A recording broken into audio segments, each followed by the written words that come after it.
बड़ा व्यक्ति बड़े कुल में पैदा होके नहीं होता, बड़प्पन व्यवहार से दिखती है। किससे? व्यवहार से।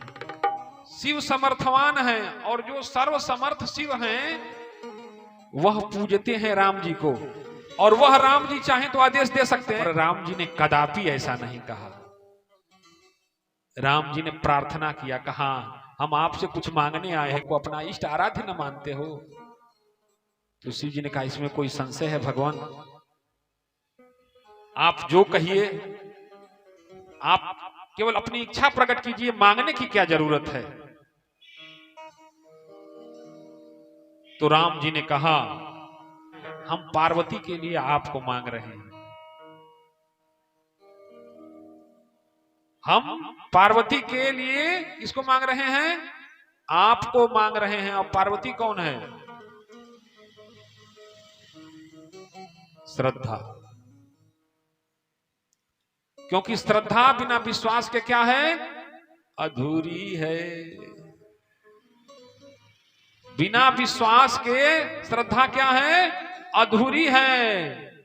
और बिना श्रद्धा के विश्वास भी अधूरा है। और पूरा कब होगा? जब श्रद्धा हो और विश्वास हो। इसीलिए वर्णानामर्थ संघानाम रसानाम छंदसामपि मंगलानाम चकर्तारो वंदे वाणी विनायको भवानी शंकरौ वंदे श्रद्धा विश्वास रूपिणौ भवानी शंकरौ वंदे श्रद्धा विश्वास रूपिणौ।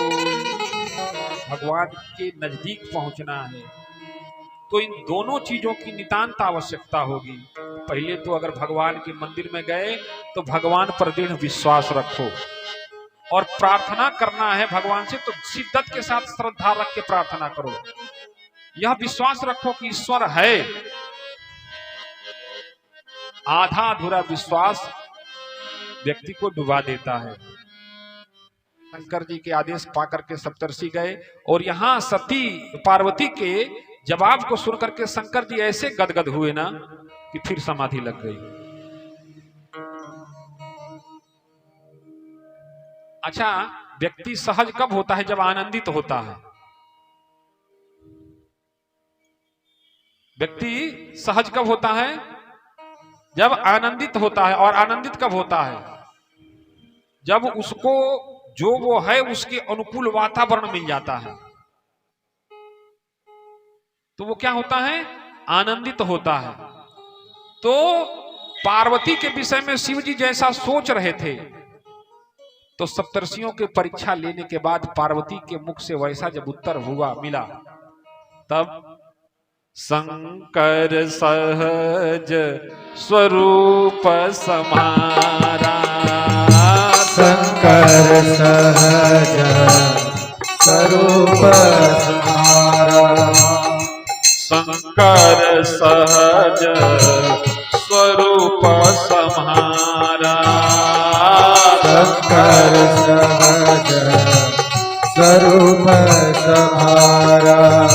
लगी समाधि अखंड अपारा, लगी समाधि अखंड अपारा, शंकर सहज स्वरूप समारा, शंकर सहज स्वरूप समारा। अच्छा देखो, ईश्वर का आदेश हो गया तो विधि वैसी स्थिति पैदा कर दिया। अब एक राक्षस पैदा हो गया, तारकासुर।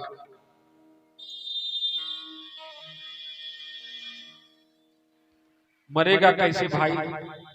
देवता विचार करने लगे तो ब्रह्मा जी ने कहा कि शिव जी के तेज से मरेगा।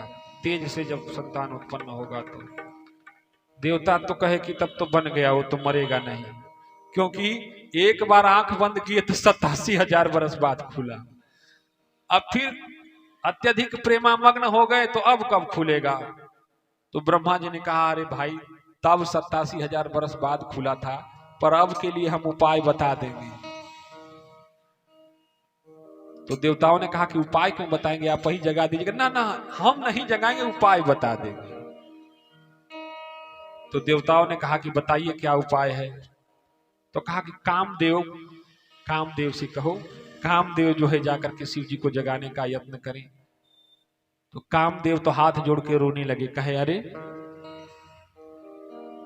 आप लोग इतने सामर्थ्यवान होकर के शिव जी को जगाने नहीं जा रहे हैं और हमको कह रहे हैं कि आप जाकर के कामदेव को जगाओ। हमारी क्या आप जाकर के शिव जी को जगाओ, हमारी क्या बिसात है। तो सभी देवताओं ने ब्रह्मा जी ने समझाया कि देखो भाई, देवता ऐसे ही कोई थोड़े ना बन जाता है, लोक हित के लिए बनता है ना, और लोक हित के लिए ही आपको भगवान को जगाना है।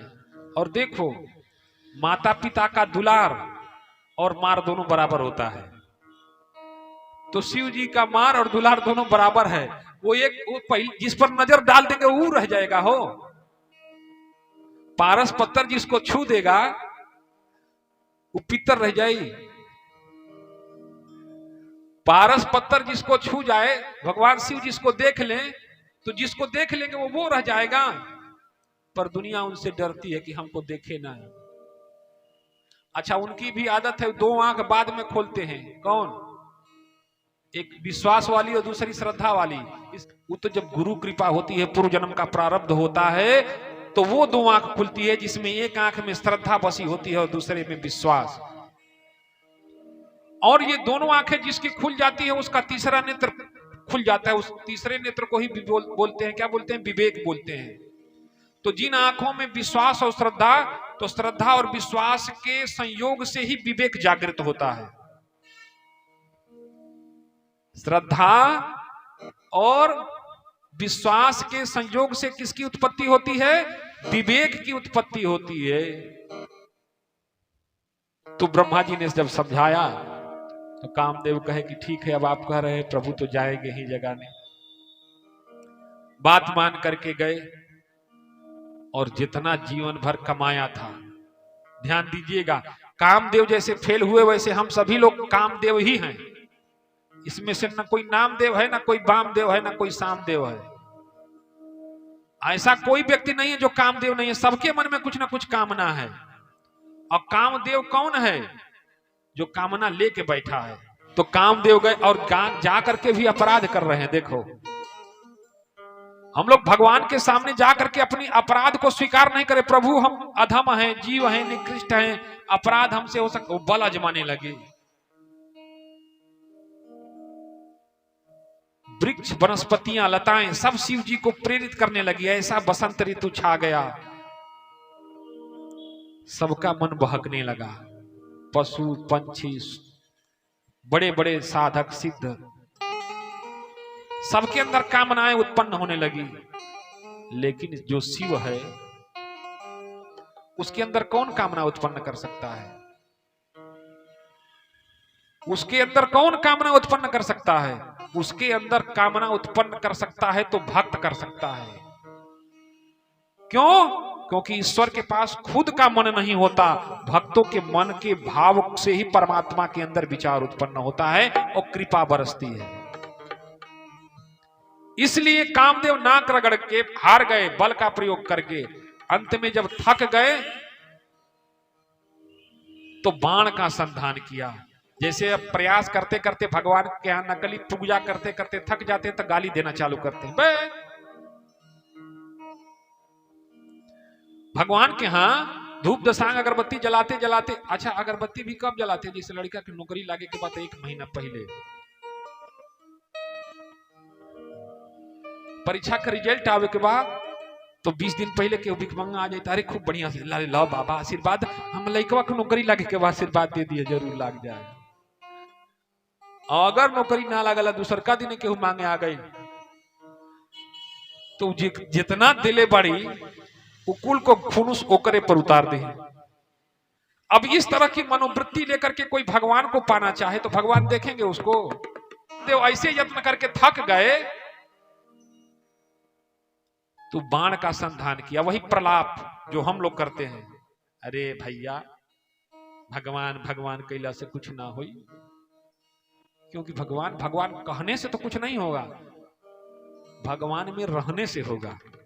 और आप कहे हैं रहे नहीं है। तो बाण का संधान किया और वो बाण जाके कहां लगा? शिव जी के हृदय में। अच्छा, भगवान के हृदय में कौन बैठा होता है? भक्ति बैठा होता है। कौन बैठी होती है? भक्ति। और भगवान सबका अपराध बर्दाश्त कर लेते हैं, लेकिन जब भक्ति पर और भक्त पर कोई प्रहार करता है ना, तो तब शिवती सर नयन उघारा, तब नयन उघारा, तब शिवती सर नयन उघारा, तब शिवती सर नयन उघारा, चितवत काम भयउ दरिछारा, चितवत काम भयउ दरिछारा, तब शिवती सर नयन उघारा, तब शिवती सर नयन उघारा, तब शिवती सर नयन उघारा, तब शिवती सर नयन उघारा, चितवत काम भयउ दरिछारा, चितवत काम भयउ दरिछारा। अच्छा, पहचान भी है भगवान जी, इसको एक बार देख लेते हैं नजर से तो उसके अपने सारे काम खत्म हो जाते हैं, वो उन्हीं का हो जाता है। भगवान का कौन है ये पहचानना है तो एक एक चौपाई आपको पहचान दे देती है। भगवान का जो हो गया उसका अपना कोई काम नहीं होता। अच्छा, जब उससे हनुमान जी राम जी के हुए, बताओ अपना कौन काम किए हैं? और जिसके पास अपनी कामना है वो कभी भगवान का नहीं हो सकता, ना उसके कभी भगवान हो सकते हैं। अगर आप खुद को भगवान को सौंपते हो तो आपका काम तो ऐसे ही भगवान का हो जाएगा। अगर आप खुद को भगवान को सौंप देते हो तो दिए वस्तु गोविंदम तुभ्यम अहम समर्पयम, भगवान जिस पर नजर फेर देते हैं या जिसको देख लेते हैं तो उसकी अपनी सारी कामनाएं जल के खत्म हो जाती हैं। देखिए, जैसे अगर मटर है, मटर या चना, तो चना को 1 साल तक आप घर में रखें बोरी में सी करके, पर वो अभी मरा नहीं है, सूखा है। क्या है? क्या है? सूखा है। हाँ, सूखा गया बा, मरा नहीं है चना। और 1 साल के बाद जब जमीन में बीज बना के उसको डाल देते हैं और थोड़ा नमी पाता है तो आंखू आ जाता है। यही कामना है, यही कामना है। थोड़ा दबा के रखे और पार जहां अवसर मिला वो तुरंत पनप जाता है। पर विश्वास करो, कब पनपता है? जब उसको खाद पानी मिलता है, जमीन मिलता है। इसका मतलब क्या हुआ? जब आप प्रकृति की तरफ अभिमुख होगे तो कामनाएं तो बढ़ेंगी ही, कोई रोक नहीं सकता। पर अगर उससे दूरी बना के रखा जाए, जैसे कमल कीचड़ में उत्पन्न होता है, पर कब वो कीचड़ छू पावत है कमल के फूल के?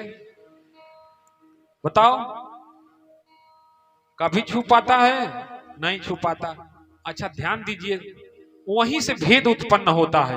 लोग कहते फलाना पर तो कृपा हो गई, हमारा पर कृपा ना, तो फलाना घूस थोड़े ना दिले रहा कि उनका पर कृपा हो गई,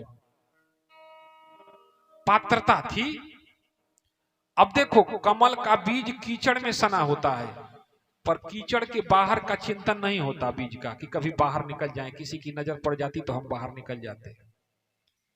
वो उसी में पड़ा पड़ा रह जाता है। पर अंकुर फूटता है, पर अंकुर फूटता है तो वो तना उसमें रहना नहीं चाहता, उसको तड़प होती है, वो बाहर आता है, और बाहर आता है तो पानी के ऊपर जाके कली निकलती है, और वही कली जब सूरज को देखती है तो कुसुमित पुष्पित और पल्लवित हो जाती है।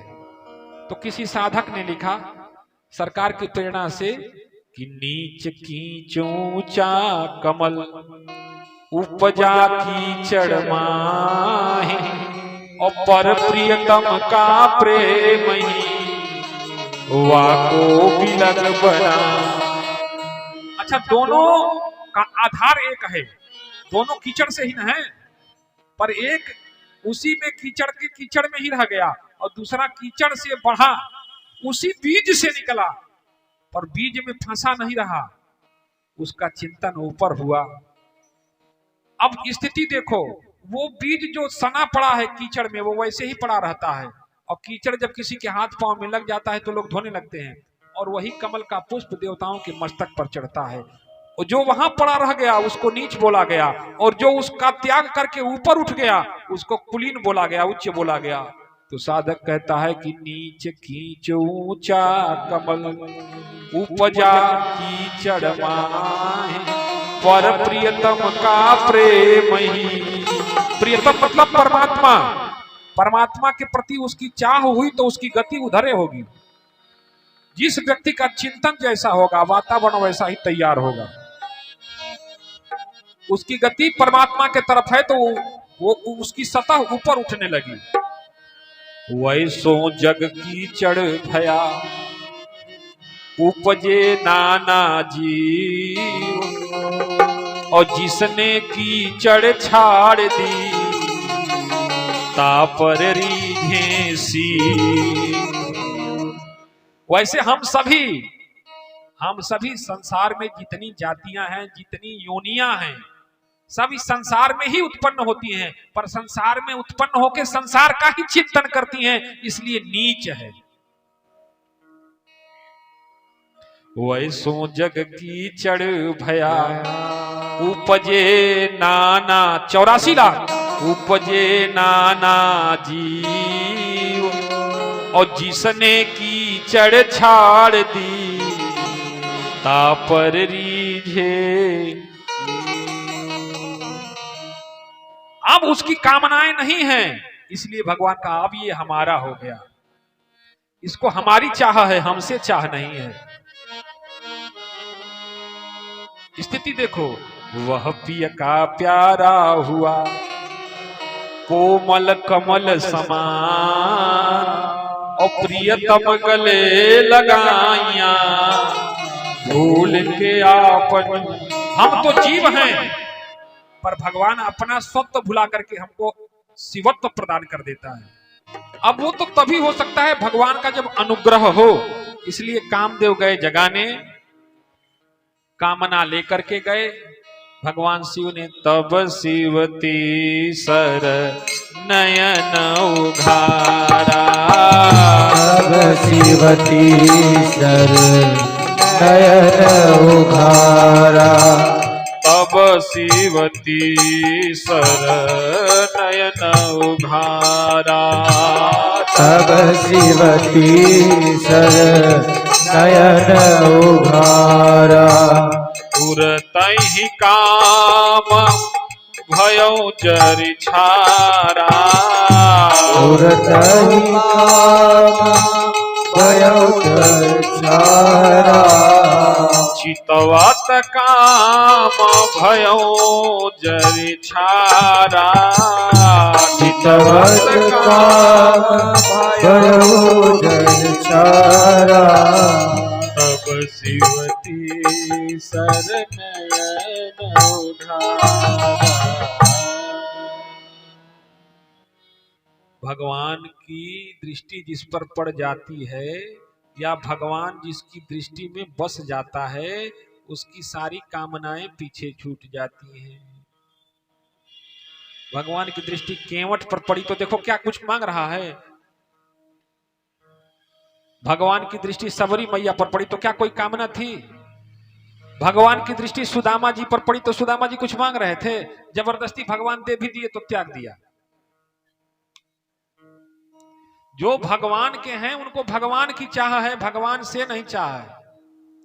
अच्छा, नैहर चाहे गरीब हो और चाहे अमीर, नैहर में बहुत सहयोग नहीं हो मिलेला तो महतारी और चाहे औरतें भाग भाग के मायके जाती हैं कि नहीं, से लगाव होगा, वहां कामनाएं नहीं होती हैं। और हम तो अपनी कामनाएं लेके जा रहे हैं, तो सोचिए प्रेम कहां है। क्योंकि हरि व्यापक सर्वत्र समाना, प्रेम ते प्रगट होई मैं जाना। हरि व्यापक सर्वत्र समाना,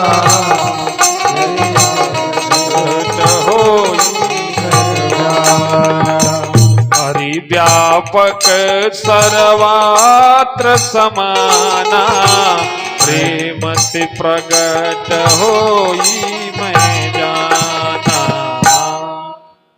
भगवान तो हर जगह ही, तो सबको पता है, सबके मुंह से सुन ले, अरे भगवान तो हर जगह बना।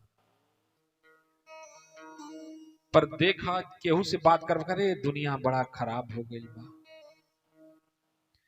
आप कैसे जाननी है कि दुनिया खराब बा? केहू केहू को नहीं खे। अच्छा आप लोग बताइए, संसार में कोई किसी का है? हाथ उठा के बताओ, कोई केहू का बा? केहू केहू का नहीं खे ना। पर अपना मन पर, अपना दिल पर हाथ रख के पूछो कि तू के कर बाड़ा। कभी खुद से पूछो कि तुम तो सबको कह रहे हो कि कोई किसी का नहीं है, तुम किसके हो? तुम अपना जीवन किसको देना चाहते हो? किसके लिए समर्पित हो? क्योंकि क्रिया पर ही प्रतिक्रिया होती है। जोन बोआई तोने न कटाई।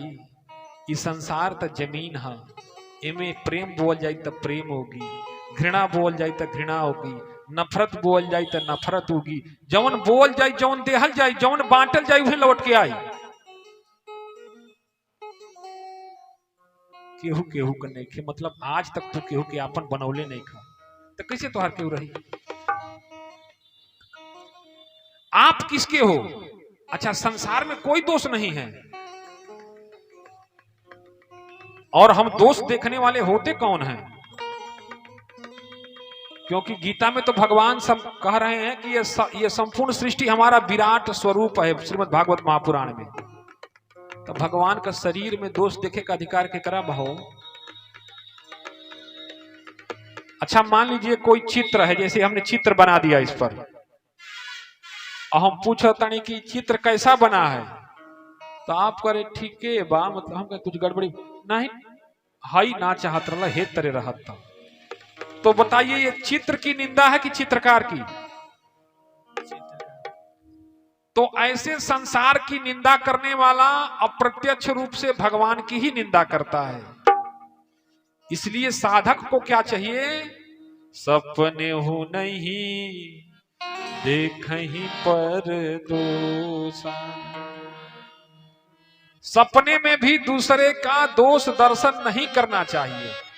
और हम हैं कि दूसरे के अंदर कमी निकालने में ही अपना जीवन खपा देते हैं। अच्छा मान लो अगर दूसरे में हम कमी निकाल दे रहे हैं तो हमको क्या लाभ होगा? बोलो। इसलिए हर व्यक्ति को अपने कर्मों की समीक्षा करनी चाहिए, औरों की नहीं। किसकी? अपने कर्मों की समीक्षा। और जब तक व्यक्ति को यह लगे कि हमारा दोष खत्म नहीं है, तो दूसरे का दोष कैसे देखने का अधिकार है उसको बताइए है। अब अपना दोष तो खत्म हुआ नहीं, पर पूरी दुनिया पर दोष मढ़े जा रहे हैं। अरे वो वैसे हैं, वो वैसे हैं, वो वैसे हैं। अच्छा आप जान लीजिए, कोई किसी की कमी नहीं बताता। जो व्यक्ति जैसा होता है बात में अपना परिचय दे देता है। व्यक्ति किसी की निंदा करते उसका परिचय नहीं दे रहा कि वो गलत है, वो ये बता रहा है कि हम किसी के प्रति कैसा भाव रखते हैं। इस बात को पकड़ा कबीरदास जी ने, तो उन्होंने कहा कि निंदक नियरे राखिए आंगन कुटी छवाए, और बिन साबुन बिन तेल के निर्मल होते सुभान। निंदक व्यक्ति अगर मिल जाए तो आपका सौभाग्य समझो। अगर कोई निंदा करने वाला तुम्हारे आजू बाजू है तो भगवान को कहो कि हे प्रभु तुम्हारी बहुत महती कृपा है कि हमको मुफ्त का टीचर दे दिए हो तुम। अच्छा कहीं कोचिंग करने जाओगे तो फीस देना पड़ेगा ना। कहीं ज्ञान लेने जाओगे, किसी से सीखने जाओगे कि हमारे अंदर सुधार कैसे होगी, हमारे अंदर क्या कमी है, पर वो इसी के लिए बैठा है तुम्हारी एक एक में बोलने नहीं आता है तुमको। तो आज रात में बैठ के सोचो कि क्या क्या बोले हैं, उसमें क्या क्या सुधार किया जा सकता है। चलने नहीं आता है, अपनी समीक्षा, हर व्यक्ति को अपनी समीक्षा करनी चाहिए। इसलिए भगवान शिव की दृष्टि खुली, कामदेव जल के भस्म हुए। देवताओं ने पूरा प्रोग्राम फिट कर रखा था। कामदेव की पत्नी रति को लेकर के पहुंच गए शिव जी के पास। वो बता रहे थे कि जितने क्रोधी हुआ उतने दयालु हुआ। अब रति जाकर के विलाप करने लगी तो शिव जी ने कहा तुम क्यों रो रही हो?